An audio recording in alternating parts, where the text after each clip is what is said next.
Hello दोस्तों, कैसे हो आप सभी लोग। ज़रा कमेंट में बताइए कि audio video SCP education channel का आप तक पहुंच रहा है सही से।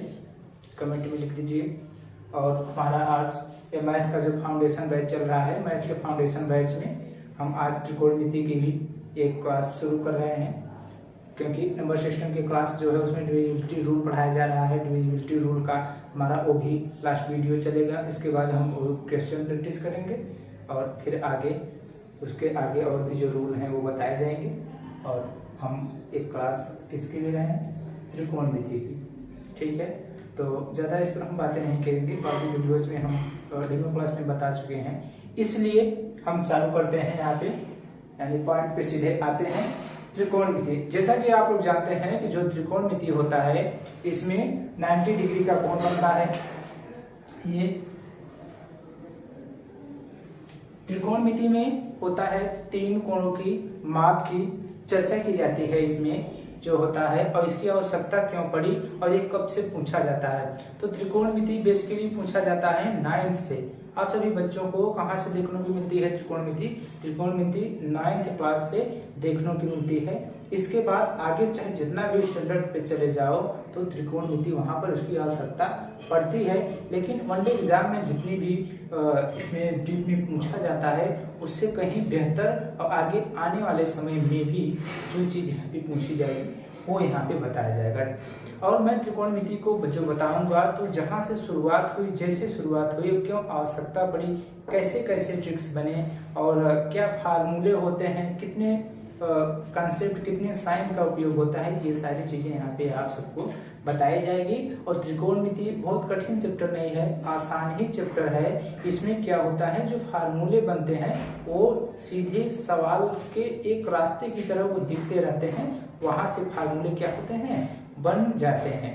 तो हम त्रिकोणमिति में शुरुआत करते हैं। इसमें सबसे इम्पोर्टेंट एक ही फार्मूला होता है जिसको कहते हैं पाइथागोरस प्रमेय। ठीक है, तो पाइथागोरस प्रमेय के बारे में हम यहाँ पे आप सभी को बताने जा रहे हैं, तो आप लोग इसको ध्यान से समझना। और त्रिकोणमिति का उपयोग कहाँ कहाँ होता है, जैसे मान लो ऊंचाई पर उड़ रही जहाज की हाइट, उड़ रही जहाज की हाइट, किसी मीनार की हाइट, उसके बाद जैसे पहाड़ हो गया, पर्वत हो गया, इन सब चीजों की जो हाइट होती है, और खंभे की हाइट, ऊंची ऊंची बिल्डिंगों की जो हाइट है उसको ज्ञात करना, कितनी दूरी पर है, ये सारी चीजें ज्ञात करने के लिए त्रिकोणमिति का ये ऊंचाई और दूरी कॉन्सेप्ट काम करता है। और त्रिकोणमिति कहाँ कहाँ काम में लेते हैं, कैसे कैसे बनता है।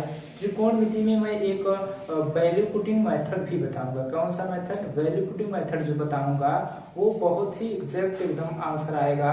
वैल्यू पुटिंग में आपको सॉल्व करने की जरूरत नहीं पड़ेगी, एग्जैक्ट आंसर रखना पड़ेगा। तो हम त्रिकोणमिति की शुरुआत करते हैं। तो त्रिकोणमिति में क्या होता है, देखिए यहाँ पे त्रिकोणमिति को हम जैसे मान लो इसको हम कोण A, इसको हम B और इसको C अगर मान लेते हैं तो सबसे हम पहले हम इसका नामकरण कर देते हैं। इसको देखिए थोड़ा सा हम साइड लिखते हैं तो इसको नामकरण करने में आसानी होगी।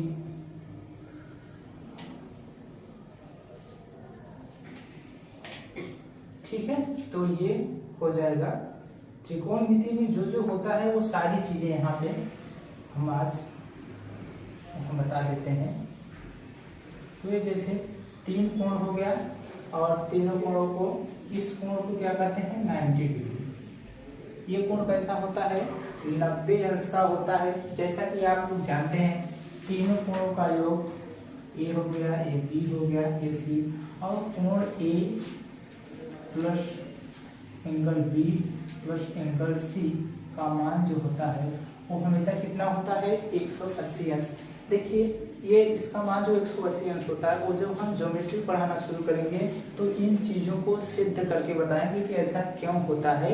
यहाँ पर हम त्रिकोणमिति बता रहे हैं, त्रिकोणमिति कॉन्सेप्ट को लेकर चलते हैं, लेकिन हम जब ज्योमेट्री बताएंगे तो उसमें ये बताएंगे कि क्यों 360 ही होता है और क्यों 180 होता है, क्यों मतलब ये सब क्यों होते हैं ऐसा, और इसका माप कैसे होता है, इसकी रचना सहित हम यहाँ पे बताएंगे। लेकिन आज हम अभी तो त्रिकोणमिति पर बात कर रहे हैं, तो त्रिकोणमिति को आप लोग देखिए। ठीक है, तो ये भी हो गया।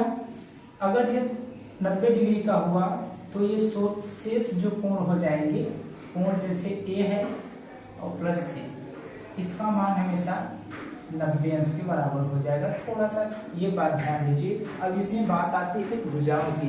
तो भुजाओं की जब बात आती है तो पहली भुजा, हम कोई भी चीज जैसे शुरुआत करेंगे, कुछ भी शुरुआत करेंगे तो एक हमारा बेसमेंट होगा, बेस होगा। तो सबसे पहली भुजा अगर हम जिसको कहेंगे तो क्या कहेंगे, इसको, इसे क्या कहते हैं, आधार। क्या कहते हैं,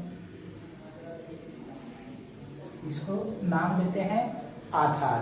और आधार को इंग्लिश में क्या बोलते हैं, इंग्लिश में आधार को कहते हैं बेस कहते हैं। ठीक है इसको। और यहाँ पे क्या हो जाएगा, कर्ण, इसको क्या कहते हैं, कर्ण। और आधार के बाद दूसरी भुजा का नाम आता है, ये लंब होता है, इसको क्या कहते हैं,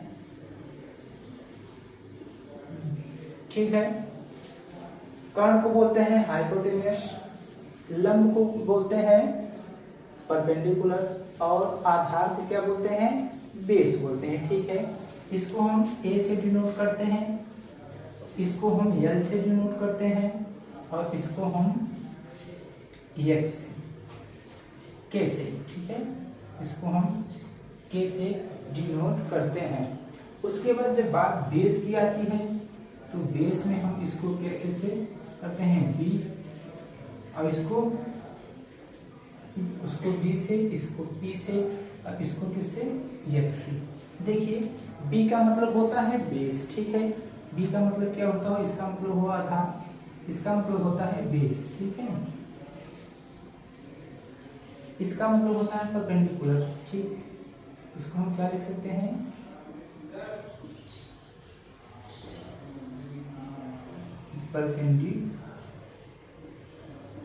इसको परपेंडिकुलर बोलेंगे। अब इसको बोलते हैं हाइपोटेन्यूस।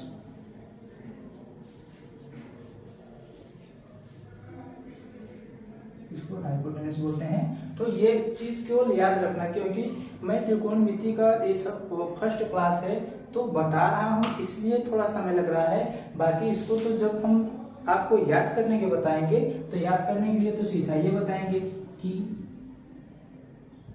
जैसे देखिए एक कर्ण का एक आधार का स्क्वायर प्लस लंब का स्क्वायर, ये बराबर क्या हो जाएगा, कर्ण का स्क्वायर। ठीक है, ये होता है पाइथागोरस प्रमेय। ये क्या होता है, पाइथागोरस प्रमेय। अगर हम इससे लें तो क्या हो जाएगा, ए का स्क्वायर प्लस आपको एल का स्क्वायर, और बराबर क्या हो जाएगा, के का स्क्वायर, ये हो जाएगा। अगर हम इसमें लेंगे तो क्या हो जाएगा, बी का स्क्वायर, और प्लस यहाँ से क्या हो जाएगा, पी का स्क्वायर, और बराबर एच का स्क्वायर। याद रखना ये तीनों बातें एक ही हैं, ये तीनों बातें क्या है, एक ही हैं। लेकिन जब हम क्वेश्चन करवाना शुरू करेंगे तो ये चीजें आपको लिखनी नहीं पड़ेगी, ये हम याद करवा देंगे और सारी चीजें याद हो जाएंगी। और यहाँ से फार्मूला क्या बनता है, फार्मूला में क्या होता है, ये तीनों जो भुजाएं हैं इन भुजाओं का एक रेशियो होता है। तीनों भुजाओं का क्या होता है, एक रेशियो होता है, उसी अनुपात को हम बताएंगे। तो यहाँ पे ध्यान देना, रेशियो में क्या करते हैं, एक हम ट्रिक बता देते हैं, इससे हम क्या बना देते हैं, एक ट्रिक बनेगा। और ट्रिक का जो नाम होगा, जैसे देखिए हम एक टेबल बना रहे हैं, आप लोग थोड़ा देखते जाइए।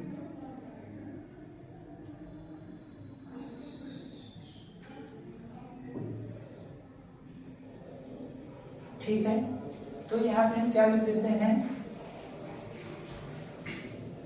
एल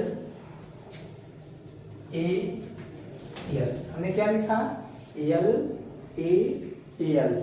ठीक है, तो एल ए एल लिखा। उसके बाद क्या लिख देते हैं हम यहाँ पे, के और ए। इसको हम क्या बोल सकते हैं, इसको लाल, इसको वर्टिकल का हम क्या बोल सकते हैं, लाल वर्टिकल का। हम ट्रिक थोड़ा सा इसमें बता दे रहे हैं, क्योंकि जिससे कि हमें रेशियो बनाने में आसान हो। और इसमें साइन, 6 साइन का प्रयोग होता है। कौन कौन से साइन का प्रयोग होता है, 3 कोण के बारे में हमने बता दिया, किन किन नामों से डिनोट करते हैं हमने उसको बताया। और फिर इसको अगर सिर्फ इतनी ही बातें जाननी हो, सिर्फ एक ही, जैसे मान लो आधार, लंब और कर्ण, केवल 3 चीज जाननी हो और 3 भुजा हो, इसके आगे कुछ सीखना ही नहीं हो, किसी कोई इसमें अगर एक्टिविटी हो ही ना तो फिर ये कैसे सिलेबस आगे बढ़ेगा, लोग जानेंगे कैसे। तब जाकर यहाँ पे 3 साइन का उपयोग किया गया। कौन कौन से साइन का उपयोग किया गया हम वो बता देते हैं। यहाँ पे एक साइन का उपयोग होता है जैसे जिसको कहते हैं, देखिए साइन। दूसरा हो जाता है कॉस, साइन, और ये हो जाएगा कॉस, और ये टैन, और उसके बाद कॉट, ठीक है। फिर हो जाएगा सेक, इसके बाद हो जाएगा कोसेक, ठीक है। तो इन चीजों को आप याद रखना। जैसे हम एक बात और बता देते हैं, अभी तक ये जो साइन दिया हुआ है इसमें, ये साइन, कॉस, टैन, कॉट, सेक और कोसेक अभी बिल्कुल अधूरा है। अब कोई बोल देगा जैसे मान लो ये साइन क्या है, अब साइन का मतलब क्या होगा, जब तक इसमें एंगल नहीं लगेगा तब तक इसकी परिभाषा का मतलब नहीं निकलेगा। तो यहाँ पे हम एक एंगल का उपयोग करते हैं, और एंगल को हम किससे दिखाते हैं, मान लो थीटा से। अब जरूरी नहीं है कि एंगल को हम थीटा से ही दिखाएं, ये मेरा काम है कि हम इसको यहाँ पे क्या है, थीटा भी दिखा सकते हैं, एक्स भी रख सकते हैं, ए भी रख सकते हैं, थीटा का मतलब कुछ भी रख सकते हैं। साइन की बात है तो साइन है तो हम थीटा ही आसान भाषा में ले लेते हैं, क्योंकि इस साइन पर केमिस्ट्री में जो होता है त्रिकोणमिति में दिया हुआ है, ठीक है। तो हम यहाँ पे देखते हैं, ये साइन थीटा लगा देंगे तब जाकर हमारा एंगल पूरा होगा। जब हम साइन थीटा लगाएंगे तो हमारा एंगल पूरा होगा, ठीक है। तो इसलिए हम इसको लगा देते हैं। अब ये होगा कोण, इसको कहेंगे साइन थीटा, ठीक है। तो साइन थीटा का ये 6 मान जो है अब हम यहाँ पे लिखेंगे, इसको बोलेंगे साइन, इसको बोलेंगे कॉस, और इसको बोलते हैं टैन, ठीक है। अब इसको साइन, ऊपर वाले को साइन, कॉस, टैन, और जो नीचे होता है उसको क्या कहेंगे, देखिए टैन के यहाँ पे क्या हो जाएगा कॉट, और यहाँ पे क्या हो जाएगा सेक, और इसको क्या लिखेंगे, इसको लिखेंगे कोसेक, ठीक है। इसको लिख देंगे कोसेक। तो यही रेशियो जब यहाँ पे बनाना होता है तो ये चीज हम आप लोगों को यहाँ पे बताएंगे जब ये रेशियो की बात होगी। तो अब जैसे हम साइन थीटा लेंगे तो क्या लेंगे, साइन थीटा ये है, इसके बराबर क्या हो जाएगा, लंब बटे कर्ण हो जाएगा। क्या हो जाएगा, साइन थीटा का जब हम मान लेंगे तो उसका होता है लंब बटे कर्ण। क्या हो जाएगा, लंब बटे कर्ण। इसको क्या लिखेंगे हम, लंब बटे ये हो जाएगा कर्ण, ठीक है। हमने ये लिखा। उसके बाद cos थीटा जो होता है, cos थीटा का मान यहाँ पे आधार बटे कर्ण हो जाएगा। देखिए cos थीटा को हम अगर यहाँ पे देखते हैं तो क्या हो जाएगा, आधार बटे कर्ण।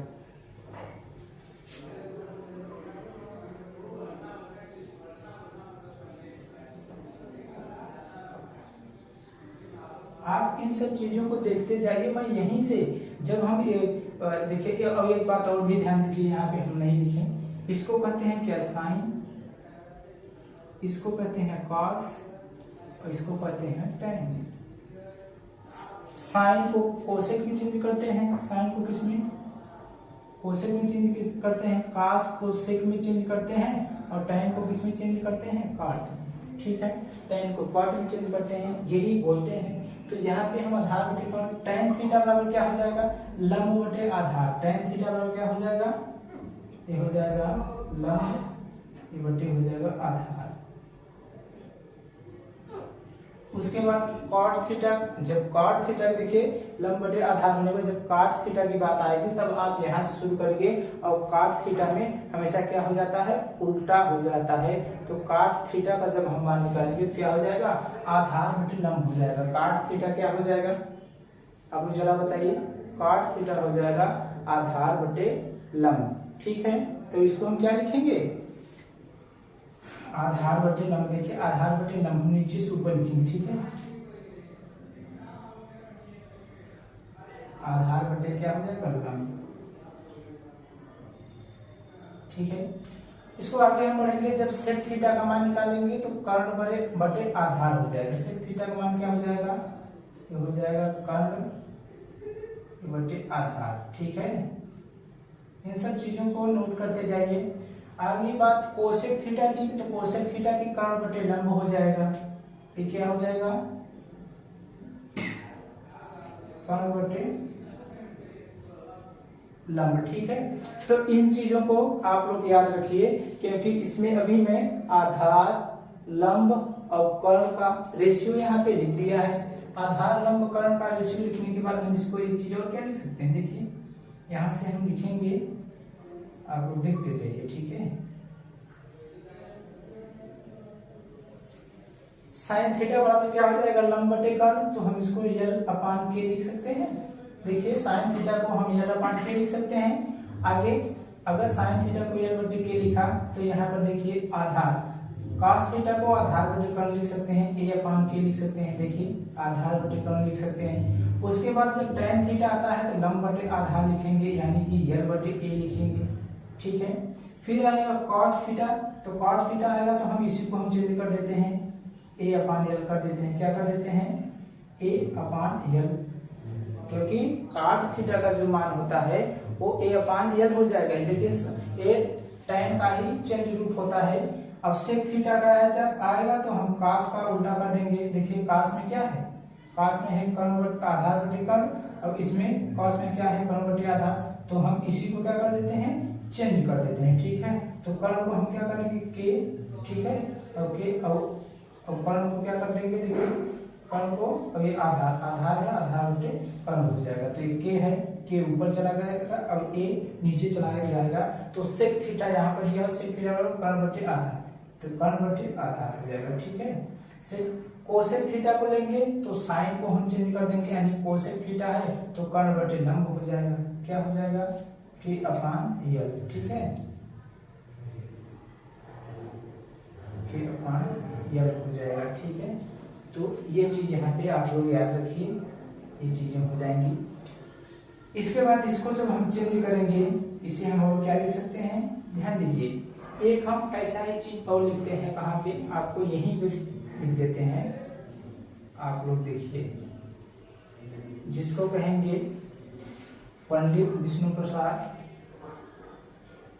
भूखा प्यासा पाकिस्तान। एक थोड़ी सी ट्रिक होती है जिसके बारे में, अब यहाँ पे हम इसको लिखेंगे साइन, और ये क्या हो जाएगा, देखिए इसमें जैसे साइन के लिए ये बी हो जाएगा, तो बी,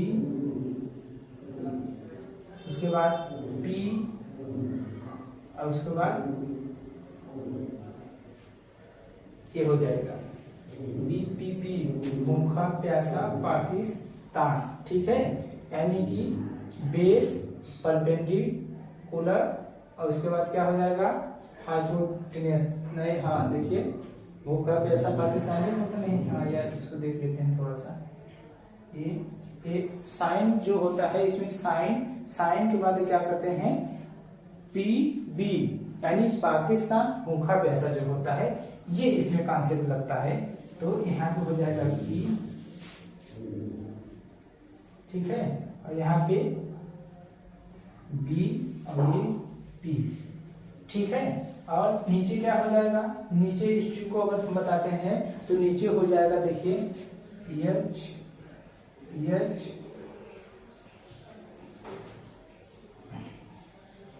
बी, ये हो जाएगा एच एच बी। इसका मतलब क्या होगा, साइन थीटा बराबर क्या हो जाएगा, परपेंडिकुलर बाई हाइपोटेन्यूस। क्या हो जाएगा, परपेंडिकुलर, साइन थीटा का जब हम मान निकालेंगे तो ये परपेंडिकुलर यानी पी अपान क्या हो जाएगा, एच।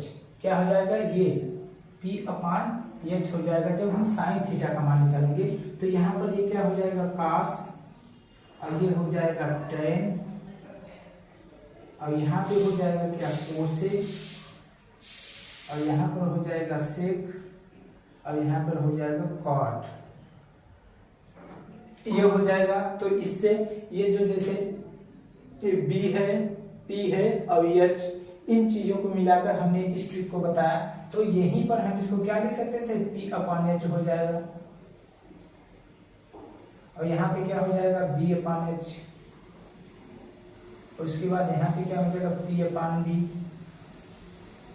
इसको देखते जाइए, इसमें बी को पी में हम उल्टा कर देंगे, फिर जाएगा बी बाई पी, इसको जब उल्टा कर देंगे तो क्या हो जाएगा, एच बाई ई, पहले एच होगा, एच को हम कैसे नीचे भी लिख देंगे, और इसको जब हम उल्टा करेंगे क्या हो जाएगा, एच अपान ई हो जाएगा। तो ये चीज याद रखना। त्रिकोणमिति में आज हमने इन सब चीजों को बताया कि ये क्या होता है, त्रिकोणमिति किन किन नामों से इसे जाना जाता है, अब इसका रेशियो कैसे बनाया जाता है, ये हमने चीज बताई। जैसे इसमें त्रिकोणमिति की एक चीज और याद रखिए, देखिए इसमें क्या होता है, यहाँ पे जैसे एक भुजा मान लो ए है, ये वाली भुजा बी है, ये सी है, ठीक है, एक भुजा दिया हुआ है तो आप इसको ए स्क्वायर लिख सकते हैं, जैसे ए स्क्वायर ये प्लस बी स्क्वायर बराबर हो जाएगा सी स्क्वायर, ठीक है। लेकिन जब आप इसका मान निकालेंगे, ए स्क्वायर को निकालेंगे तो क्या हो जाएगा, सी स्क्वायर माइनस बी स्क्वायर, ठीक है। और जब आप बी स्क्वायर का मान निकालेंगे तो ये हो जाएगा सी स्क्वायर और माइनस ए स्क्वायर। तो आप ये यही फार्मूला है, देखिए यही है, इसको थोड़ा हम इस रूप में लिख दिए क्योंकि इसमें क्या होता है, जब ये भुजा और ये जैसे ये दो भुजा दी हुई है, इन दोनों भुजाओं के वर्गों का योग जो होता है कर्ण के बराबर होता है, और जब एक भुजा दी हुई है तो इस भुजा में से इसको घटाओगे तो ये निकल जाएगी, इसलिए हम यहाँ पे इस चीज को बताया। तो त्रिकोणमिति की जो है ये हमारी आज की इंट्रोडक्शन टाइप से ये हमें बताना था कि ये क्यों होता है, ये चीजें कैसी होती हैं। अगले बार हम क्या बताएंगे, जैसे देखिए अगली क्लास में जैसे ये क्या हो जाता है, sine square theta plus cos square theta ये बराबर 1, ऐसा क्यों होता है इसको हम सिद्ध करके बता देंगे। ये चीज है, यही चीज यहाँ पे हमने बताया। थोड़ा हम इसको इरेज करके हम यहाँ पे बताते हैं कि ऐसा ही क्यों होता है, ठीक है। इन सब चीजों को आप लोग स्क्रीनशॉट ले लीजिए, फिर हम आगे बताते हैं, ठीक है। और ये सिद्ध करना हम नेक्स्ट क्लास में बताएंगे। आज की हमारी त्रिकोणमिति की क्लास ज्यादा बड़ी ना हो, इसलिए यहीं तक हम इसको समझाने की कोशिश करते हैं। अगली क्लास में हम sign square theta plus cos square theta वाले 1 क्यों होता है इसको सिद्ध करते हुए, और केवल यही एक फार्मूले से मैं कितने फार्मूले को डेवलप कर दूंगा ये भी आप लोगों को अगली क्लास में हम बताएंगे। तो हमारा कैसा लगा वीडियो, इसको लाइक और शेयर कीजिए, इसको देखिए और सीके एजुकेशन चैनल को आप सब्सक्राइब, लाइक एंड शेयर कीजिए। Okay, bye.